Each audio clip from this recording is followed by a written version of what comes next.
আমরা যে বিকাশ নম্বর বাড়ি বাড়ি যে করতেছি, ফখরুল ভাই কি আমাদের সাথে ছিল এটা দেখার জন্য?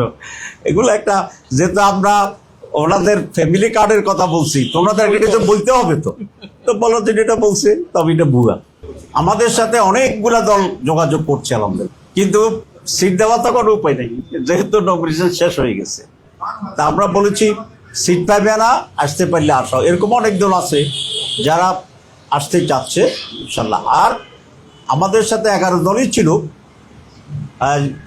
ইসলামী আন্দোলন ছিল। এই ঐক্য গঠনের ক্ষেত্রে ইসলামী আন্দোলনের অনেক ভূমিকা ছিল, আমরা তাদের সেই ভূমিকাকে শ্রদ্ধার সাথে স্মরণ করি। টুকটাক টেকনিক্যাল ইস্যুতে তারা নিজেরা আলাদা নির্বাচন করার জন্য সিদ্ধান্ত নিয়েছেন, আমরা নির্বাচনে তাদের সফলতা কামনা করি।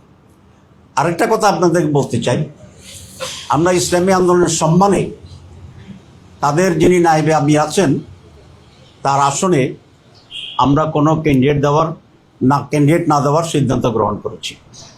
কারণ চরমনের যিনি পিসাব আমির উনি নির্বাচন করবেন না, ওনাদের যে নায়েবে আমির আছে ফয়জুল করিম সাহেব, তো আমরা ফয়জুল করিম সাহেবের সাথে সৌজন্যতার জন্যে আমাদের ক্যান্ডিডেটকে আমরা উইথড্র করব। কারণ আমরা তো জুটেছিলাম সেই কন্ট্রিবিউশনের একটা সৌজন্যতার জন্য। সবাইকে ধন্যবাদ। আমরা নিরাপত্তার ব্যাপারে বলেছি যে আমাদের কোনো ধরনের এক্সট্রা নিরাপত্তার কোনো প্রয়োজন নাই, এবং তারেক রহমান সাহেবের নিরাপত্তা দেওয়ার আগে আমরা সরকারের কাছে আমাদের নিরাপত্তার জন্য কোনো আবেদন করি নাই, কথাও বলি নাই। আমরা আমাদের স্টাইলে চলছি, কিন্তু আজকে বলে আসছি। আজকে বললাম কেন?